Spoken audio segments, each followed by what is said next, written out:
salue Marie, comblée de grâce, le Seigneur est avec vous. Vous êtes bénie entre toutes les femmes, et Jésus, votre enfant, est béni. Olá, que bom que você está aqui em mais uma aula e hoje a gente vai iniciar o estudo, Iniciar e concluir o estudo da Lumen Gentium, um dos documentos mais famosos da igreja mais moderna, porque ele estava ali no ápice do Concílio Vaticano II e nós temos um capítulo muito famoso só dedicado a Nossa Senhora. Então, essa aula vai ser bem recheada de conteúdo. Então, aconselho você a pegar um lápis e papel e iniciar entendendo um pouco desse documento. Depois a gente vai aprofundar nos conhecimentos mais ligados à Nossa Senhora. Mas antes vamos consagrar essa aula, consagrar todo o nosso aprendizado, consagrar a nossa busca pela santidade, pedindo a mediação maternal que acabamos de conversar na aula passada, da sede da sabedoria. Estamos reunidos em nome do Pai, do Filho e do Espírito Santo. Amém. Pai nosso que estás no céu, santificado seja o vosso nome. Venha a nós o vosso reino, seja feita a nossa vontade. A vossa vontade, assim na terra como no céu. O pão nosso de cada dia nos dai hoje. Perdoai as nossas ofensas, assim como nós perdoamos a quem nos tem ofendido. Não nos deixeis cair em tentação, mas livrai-nos do mal. Amém. Ave Maria, cheia de graça, o Senhor é convosco. Bendita sois vós entre as mulheres, bendito é o fruto do vosso ventre, Jesus. Santa Maria, Mãe de Deus, rogai por nós, pecadores, agora e na hora de nossa morte. Amém. Sede da sabedoria, rogai por nós. Permaneceremos reunidos em nome do Pai, do Filho e do Espírito Santo. Amém. Então, vamos iniciar esse estudo sobre a Lumen Gentium e vai ser bem interessante a gente começar entendendo um pouco qual é o cenário em que esse documento foi publicado. E eu não sei se você sabe, mas ele tomou bastante tempo do Concílio Vaticano II, porque ele é um documento que diz respeito à igreja não apenas enquanto uma instituição, mas enquanto corpo místico de Cristo. Então, ele vai tocar em conteúdos que não dizem respeito apenas à organização da igreja, à eclesiologia no geral, mas a igreja por dentro, a igreja constituída por membros e abençoados, e que também faz parte desse corpo místico e que age colaborando para a santificação ou não dessa igreja, porque a igreja enquanto corpo místico de Cristo, ela é santa, isso é inegável, mas nós fazemos parte desse corpo místico e somos fracos, somos pecadores. E Nossa Senhora, ela vem como esse auxílio na santificação de todo o corpo místico de Cristo. Não só dos sacerdotes, mas também de cada um de nós, leigos e leigas. Inclusive, a Lumen Gentium ela é muito estudada pelos leigos, porque foi através do Concílio Vaticano II, em especial na Lumen Gentium, que os leigos eles puderam servir mais na igreja, ter, de certa forma, a oportunidade de participar ativamente de alguns tipos de serviços que eram exclusivos para ministros ordenados. Então, é uma grande graça de Deus falar da Lumen Gentium, porque se hoje, de certa forma, eu estou aqui conversando com vocês, dando uma formação, tem um impacto maravilhoso do Concílio Vaticano II e da Lumen Gentium. É um documento, é uma fase da igreja em que, infelizmente, foi mal interpretada por muitos grupos, é criticada e tem, de certa forma, críticas que valem a pena serem refletidas, mas que também trouxe, como tudo, algumas questões que precisam ser aperfeiçoadas e outras que trouxeram bênçãos, trouxeram graças de Deus, e é isso que a gente vai ver a partir ali da publicação dentro do Concílio Vaticano II. O Concílio Vaticano II foi o concílio ecumênico, o último e mais atual que a igreja teve, que ele foi de 1962 até 1965. Então, é bem próximo a nós, não é um concílio que aconteceu de uma forma tão distante de nós, e ele trouxe uma série de mudanças que impactaram de uma forma muito profunda, tanto em relação à liturgia, como também em relação ao serviço.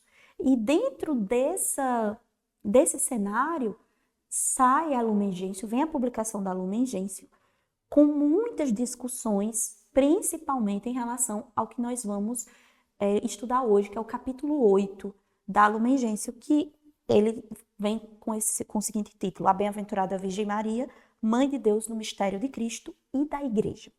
E aí eu queria, eu como também, de certa forma, sou professora de português, eu queria que você começasse a meditar e refletir comigo a partir do título. O título diz muito sobre um documento, sobre um texto. A Bem-aventurada Virgem Maria, Mãe de Deus no mistério de Cristo e da Igreja. Então, o que é que o capítulo 8 ele vai ser bem enfático? Ele vai trazer Nossa Senhora para o centro da Igreja, mas não como um membro qualquer, mas como um membro singular. Isso foi tema de debates e mais debates. Por quê? Porque Nossa Senhora, ela de fato é um membro diferenciado de toda a Igreja. Ela não é só membro, para início, de meditação, de reflexão. Ela não é só um membro do corpo místico de Cristo, ela é mãe desse corpo místico de Cristo e mãe da cabeça de Cristo. Então isso gerou uma discussão muito grande. Será que a gente pode chamar ela realmente só como membro? Então não vamos colocar ela como membro, vamos colocar ela como membro singular, como membro especial. E é isso que a Lumen Gentium ela resolveu cunhar no documento. Então, o início, na introdução, a gente já tem ali trazendo a virgindade da Mãe de Deus, da Mãe de Deus como aquela que aceitou servir, desde a Anunciação, aceitou com que um dos maiores mistérios da história da Igreja acontecesse, que é a encarnação. A encarnação do Verbo acontece em Nossa Senhora, no corpo de Nossa Senhora. E a alma de Cristo se conecta de uma forma especial em Nossa Senhora, porque na encarnação do Verbo, em que dentro da Lumen Gentium o Papa Paulo VI quis lembrar sobre a humanidade, então dentro, literalmente, internamente de Nossa Senhora, nós tínhamos a humanização de Cristo, porque ele tinha sangue, músculos, ele era igual a tudo em nós, exceto no pecado. Então, o DNA de Cristo é o DNA de Nossa Senhora, mas nós não excluímos a divindade de Cristo, a natureza divina de Cristo, que vem através do Espírito Santo. Então, no mistério da encarnação do Verbo, que ocorre ali a partir da Anunciação, nós temos também uma revelação gigante dentro da história da salvação, que é a encarnação do Verbo. E a encarnação do Verbo não anula nem a natureza divina, nem a natureza humana. Então é isso que o Papa Paulo VI vem trazer, que a intenção de trazer Nossa Senhora como membro do corpo místico de Cristo não é diminuí-la na história da salvação, muito menos diminuir dentro do mistério da encarnação, da anunciação e da colaboração dela dentro da história da redenção da humanidade, de forma alguma. Mas, pelo contrário, esclarecer por luz, de forma ainda mais perfeita, na natureza humana e divina de Cristo. Então, é maravilhoso como o Papa Paulo VI ele vem trazendo as palavras, trazendo mais as palavras dentro do documento, que Nossa Senhora ela é um belíssimo sinal de que nós um dia cremos nisso de forma apenas pela fé, mas Nossa Senhora prefigurou isso de forma perfeita na realidade, na história. Nós que já somos corpo místico de Cristo pela fé, pelo batismo e pela nossa vida, afinal nós temos que dar testemunho dessa vivência. Um dia não seremos apenas corpo místico de Cristo pela fé e pelo batismo. Nós veremos na glória esse corpo místico completo, com corpo e alma unidos na glória. E Nossa Senhora prefigura isso. O que acontecerá conosco apenas um dia no juízo final, Nossa Senhora antecipa isso. E o Papa Paulo VI coloca isso na Lumen Gentium como um sinal da glória futura. Então, Nossa Senhora é esse sinal de uma glória que virá, é esse sinal concreto do corpo místico que nós já vivenciamos apenas pela fé. Nossa Senhora não vivencia apenas hoje, apenas pela fé. Ela já vivencia no estado perfeito de completude. Então, outro ponto que o Papa Paulo VI quis trazer em Nossa Senhora como um sinal, pensa aqui comigo, o que é um sinal? Até mesmo no dia a dia, quando você fala o semáforo de trânsito, o sinal. Se está vermelho, você entende que ali tem uma mensagem, pare. Se está amarelo, o correto, né, você tem que ali desacelerar, porque está perto do vermelho, algumas pessoas mais aceleradas pisam no acelerador, mas não é o comum. E o verde é o seguir em frente. Então, essa realidade de sinal, ela já traz para nós nessa analogia justamente o ponto mais importante do que é um sinal. Um sinal ele é algo que traz uma mensagem de um sentido mais completo. Ele prefigura em uma parte aquilo que um dia virá como um todo. Então, Nossa Senhora, ela, além de ser um sinal de prefiguração de glória, o Papa Paulo VI diz também, no capítulo 8º, que ela é um modelo para a igreja e um modelo como cristã. Vamos por partes. Nossa Senhora, ela é um modelo para a igreja porque Nossa Senhora, ela é um modelo de alma esponsal. Se a gente relembrar na história da salvação, eu convido você a entrar nessa cena comigo. Um exercício da imaginação ativa, como diria o nosso grande Santo Inácio de Loyola. Ele pede para a gente entrar, para saborear a cena, né, do Evangelho. Então, pense comigo. Quando Cristo ressuscitou, né, quando a gente está ali, nosso Senhor tinha sido crucificado, morto e sepultado. E nós temos as mulheres que vão ao sepulcro. E, em especial, Maria Madalena, que depois de Nossa Senhora, ela é a que mais carrega essa questão da alma esponsal. Ela vai e diz onde puseram meu Senhor, e nem os anjos conseguem consolar. Perceba. Depois, quem corre atrás dela, ela vai dizer isso aos apóstolos. A gente tem São João e São Pedro ali, um correndo ali na frente do outro, mas é São João que chega primeiro, que é o que ama e tudo mais. E depois tem São Pedro. E Nossa Senhora, em momento algum, precisa ir ao sepulcro. Nossa Senhora, ela nem visita, ela não vai lá, ela não corre atrás das mulheres. Nossa Senhora, ela não, na manhã de Páscoa, ela não está junto desses personagens bíblicos. E vocês já se perguntaram o porquê disso? Tem um porquê, e tem um porquê muito especial, tem um porquê muito perfeito, que é o seguinte: quem realmente precisava de fé e confirmar as coisas na fé eram esses personagens. Era, em certa medida, Pedro, que tinha visto o seu Senhor morrer na cruz, e, de certa forma, na cabeça dele, a igreja também tinha morrido junto com ele. Quem precisava de confirmar, ter uma fé renovada, era Maria Madalena. Ela precisava ver de novo o seu Senhor, porque ela estava dilacerada, o Senhor dela tinha morrido. Era São João. Mas Nossa Senhora não. Ela já tinha tanta certeza de que Cristo ressuscitaria no terceiro dia, porque ele tinha dito aquilo, que ela não precisava ver com os olhos da carne aquilo que ela já via com os olhos perfeitos espirituais. Então, Nossa Senhora, ela é modelo de esposa como igreja, porque ela não tem mancha, como diz o Papa Paulo VI, mas ela também é um modelo de cristã para nós.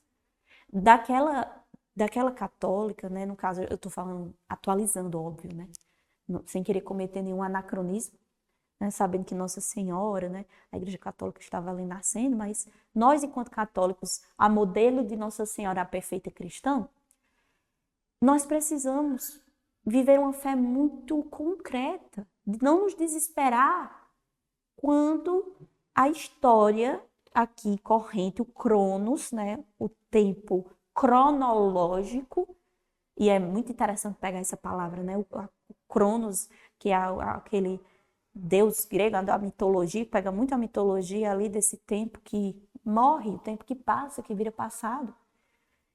E que Cristo nos propõe um outro tipo de tempo, que não é esse tempo cronológico, mas é o Kairos, é o tempo da graça.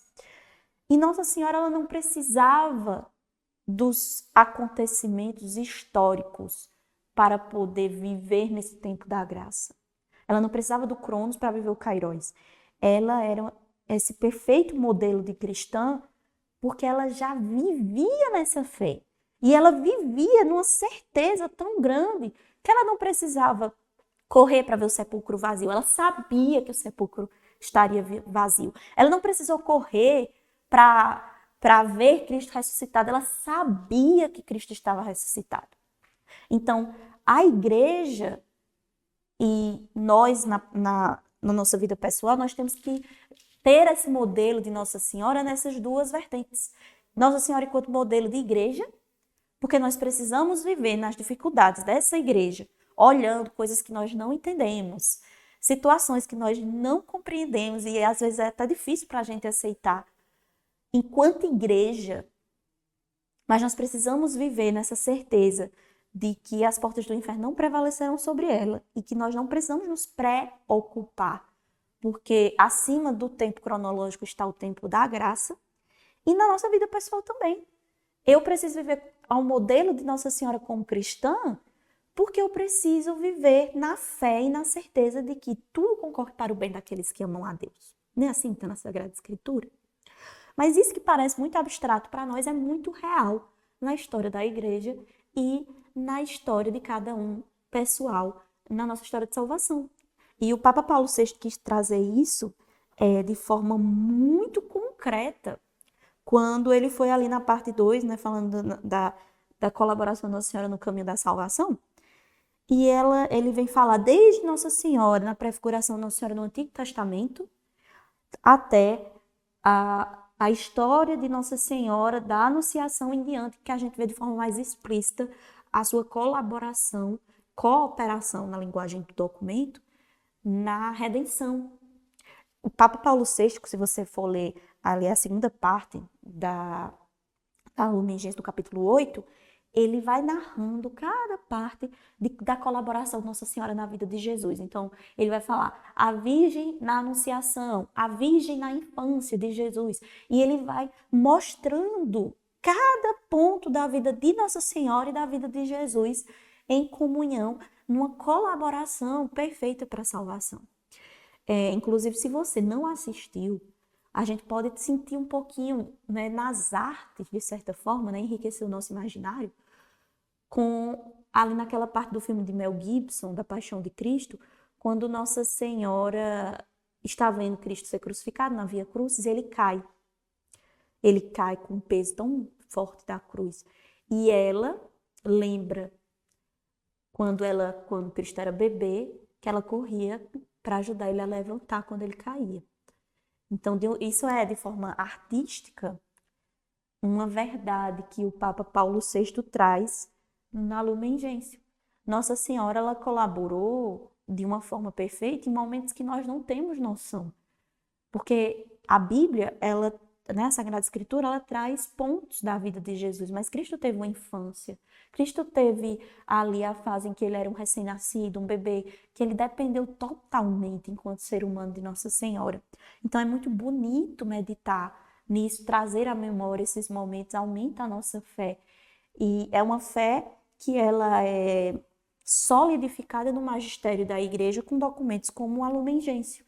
Então, a parte 2 do capítulo 8 vai trazer essa história da salvação, a história biográfica de Jesus e de Nossa Senhora concorrendo para a santificação da igreja e para a obra redentora de Cristo. E aí, na última parte, do capítulo 8, a gente vai entrar na Virgem Santíssima, santificando com as suas bênçãos, com a sua antecipação da glória, com a sua mediação, com os méritos que ela traz de Cristo e depois, né, já eleita como Nossa Senhora, como Mãe de Deus, desde toda a história da salvação e desde antes da fundação do mundo, os méritos também dela, que são potencializados pelos méritos de Cristo, a gente vai entrar no impacto dela e dos méritos de Nossa Senhora na santificação da igreja e do corpo místico de Cristo. Essa é a terceira parte e a quarta do capítulo 8 da Lumen Gentium. Então, veja, o Papa Paulo VI, ele vai escrever de uma forma muito organizada e sistemática sobre o culto que nós, enquanto igreja, precisamos prestar a Nossa Senhora. E como esse culto, ele é um culto que diferencia a adoração da hiperdulia, que é devida a Nossa Senhora. Aquela grande e redundante acusação infundada dos protestantes falando que nós adoramos, endeusamos Nossa Senhora e que nunca, nem na Sagrada Escritura, nem na Sagrada Tradição e nem no Sagrado Magistério aconteceu. Então, o Papa Paulo VI, ele vai dedicar um tópico, né? E quando eu falo Papa Paulo VI, é em comunhão, em conjunto ali com todos os bispos, né? Já que nós estamos dentro do Concílio Vaticano II, né? Lembre-se do que eu expliquei no início. A Lumen Gentium, ela, né? Cristo, luz das gentes, Cristo, luz dos povos. É isso que significa Lumen Gentium, Cristo, luz das gentes. Então, nós estamos nesse contexto de vários bispos cardeais, conjuntamente com o Papa, decidindo os documentos que vão ficar marcados ali nesse concílio. Então, conjuntamente ali, o magistério da igreja vai dizer que o culto dedicado a Nossa Senhora, o culto à bem-aventurada Virgem Maria na igreja, como ele deve ser exercido e como ele nunca pode ser deixado para trás. E que culto é esse? Vamos lá. Existem, relembrando, se você não sabe, vamos saber agora. Existem 3 tipos de culto na Santa Igreja. Existe o culto de dulia, que não é uma adoração, é um culto de veneração. Eu convido você a parar essa aula, pegar qualquer bom dicionário, particularmente eu gosto muito do Caldas Aulet, mas pode ser qualquer dicionário que você tiver e ler o significado de veneração. Um bom dicionário, ele vai lhe mostrar que venerar, ele está muito mais próximo da realidade de admirar do que de adorar. Então, nós temos o culto de veneração, que é a admiração, e que agora que você já está nesse ponto do nosso curso, você já entende que eu, você, os santos e a própria Virgem Maria compõem o corpo místico de Cristo e que nós temos nossos méritos espirituais. Cristo tem os méritos dos méritos, mas Nossa Senhora também tem méritos espirituais e eu e você também temos os nossos, mas nós temos graus diferentes. O grau que os meus méritos espirituais eles existem realmente são diferentes dos graus, do grau de mérito espiritual de um São Francisco de Assis, que recebeu e sofreu com as chagas de nosso Senhor Jesus Cristo, que recebeu sofrimentos maiores e soube aproveitar e santificar em um nível muito maior do que eu, ralé, pobre Laís, seus outros vão, né? Está aqui falando para você. Então, no céu, os últimos serão os primeiros, mas nós iremos saber, nós iremos verificar que nós brilharemos em glórias em níveis diferentes, porque honramos Cristo com os nossos sofrimentos e méritos espirituais em níveis diferentes. Mas é o mesmo céu. Isso não quer dizer que você e eu não possamos chegar. Com a graça de Deus chegaremos, mas de fato os santos tiveram níveis espirituais maiores do que os nossos.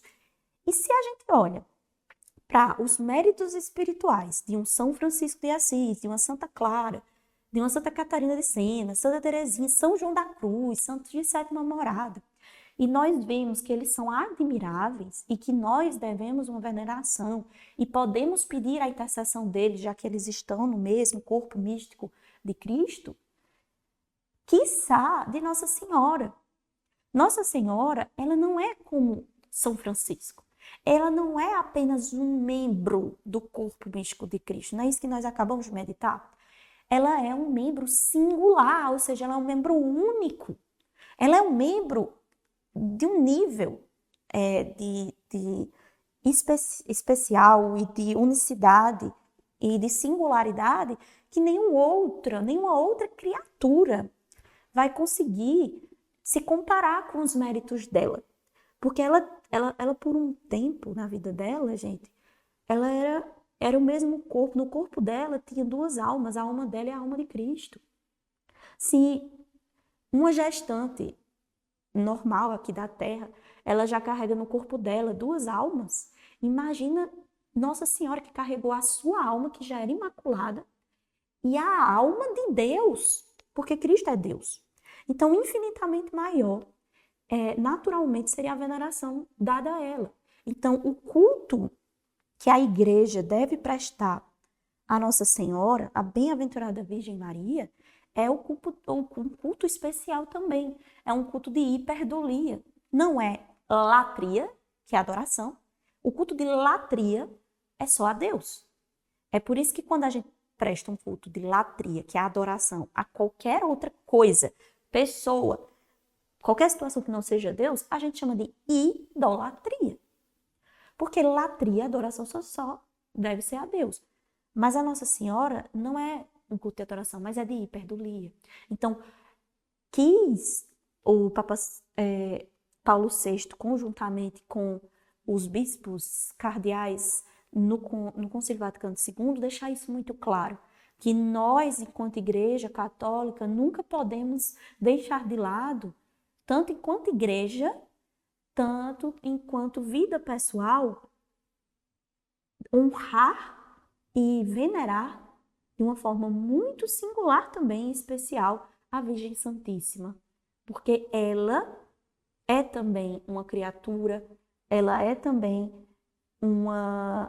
de fato, uma rainha que tem um papel singular na história da salvação e na cooperação dessa história de salvação e santificação da igreja. Nossa Senhora permanece, não é porque ela foi para o céu, ela foi assunta ao céu, isso está na linguagem dentro do documento, não é porque Nossa Senhora, ela viveu a sua vida aqui, terrena, encerrou a sua peregrinação terrestre, como diz o documento da Assunção, e ela foi elevada aos céus, que ela encerrou a sua missão em relação ao corpo místico de Cristo e a cada um de nós. Pelo contrário, agora que ela está de maneira muito mais perfeita e muito mais próxima a Deus em corpo e alma, conjuntamente com Cristo que está em corpo e alma no céu, é que ela pode distribuir muitas mais graças através da sua mediação para nós. Então, por que eu e você e a igreja, enquanto corpo místico de Cristo, poderíamos desperdiçar tamanha graça singular? Nós teremos aulas só dedicadas às aparições de Nossa Senhora e à devoção. Mas eu queria trazer já aqui, quando Nossa Senhora das Graças aparece, a Santa Catarina Labouré, e ela aparece com raios que estão alguns apagados e outros que brilham muito. E Santa Catarina pergunta, né? Por que esses raios estão apagados e esses outros estão brilhando? E ela responde, porque os raios brilhantes são graças que as pessoas pediram e eu quis dar, eu quero dar essas graças, e as pessoas pediram e receberam. Mas os raios que estão apagados, que estão mais opacos, eles são graças que eu quero dar, mas as pessoas não me pedem, elas não estão dispostas, abertas a receberem. Então, queria convidar você, enquanto Igreja Católica, enquanto corpo místico de Cristo, e na sua vida pessoal, a não desperdiçar isso que a Igreja vem com tanta ênfase cunhar no próprio magistério, de que nós temos uma mãe e que nós devemos recorrer com um culto especial a ela e pedir de forma especial a ela para santificar a nossa igreja. Não querer mudar a igreja apenas pela força das nossas ações materiais, pela força da ação dos nossos serviços, mas mudar a igreja por aquilo que o Cristo quer que nós peçamos, né? Pela oração, pela comunhão com essa rainha que deseja santificar a igreja. E por fim, um dos últimos tópicos é Maria, um sinal de esperança, de consolação para o povo de Deus peregrinante. É um título bem longo, se a gente for pensar, mas amarra muito bem tudo que nós conversamos e a intenção que foi proclamada à própria Lumen Gentium. A Lumen Gentium ela foi proclamada em 21 de novembro de 1964. E enquanto eu preparava essa aula, eu meditava como o mundo estava fervilhando, borbulhando nessa época, né?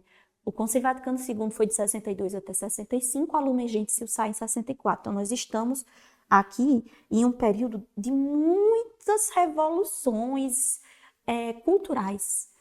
Na década de 60, nós temos ali, saindo um pouco do foco da igreja e encaixando a história da igreja e a história dos documentos eclesiológicos dentro da história mundial, nós temos a década de 60, que nós tivemos revolução sexual com a questão dos contraceptivos, que teve um impacto extremamente negativo e tem até hoje nas famílias.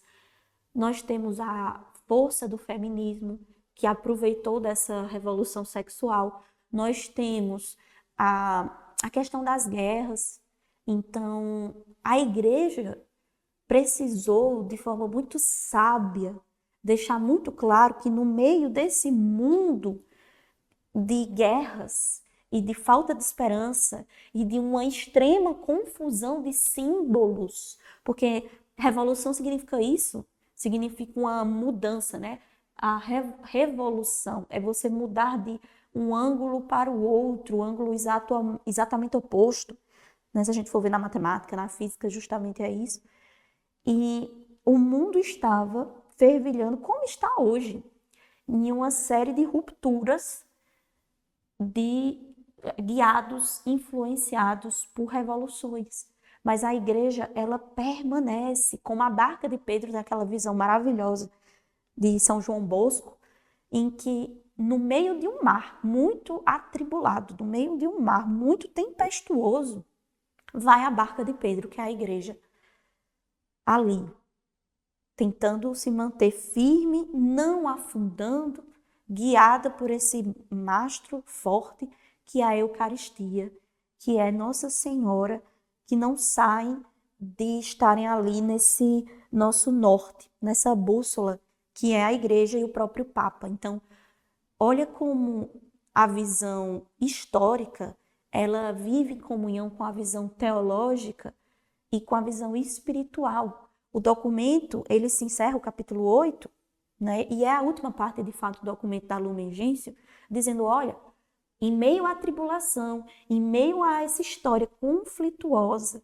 que o mundo vive, que você vive, existe uma luz das nações, existe a luz de Cristo. E nessa luz de Cristo, ele ainda quer nos manter mais fortes e firmes no que nós acreditamos e o que nós, enquanto igreja, defendemos.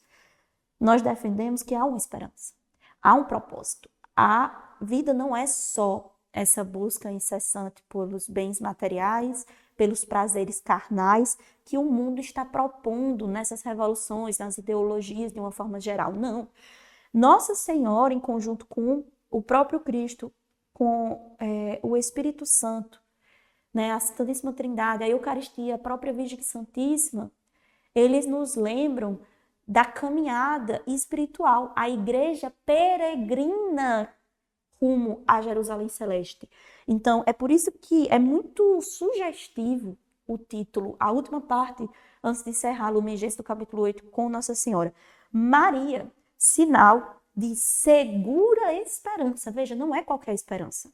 Não é uma esperança mundana nos bens materiais, não é uma esperança que a igreja coloca em um papa melhor, em só padres melhores, em questões humanas. Não, é a Nossa Senhora como um sinal de uma segura esperança daquilo que é sobrenatural, Ela é uma segura esperança de consolação para o povo de Deus peregrinante. Então, nós, enquanto igreja, e nós, na nossa vida pessoal, nossa biografia, nós peregrinamos em um mundo tempestuoso, mas que nós temos a firmeza e a graça de ter a Virgem Santíssima, conjuntamente com a promessa de Deus e a certeza de que Deus não mente, de que o mundo não vai prevalecer nessa barca.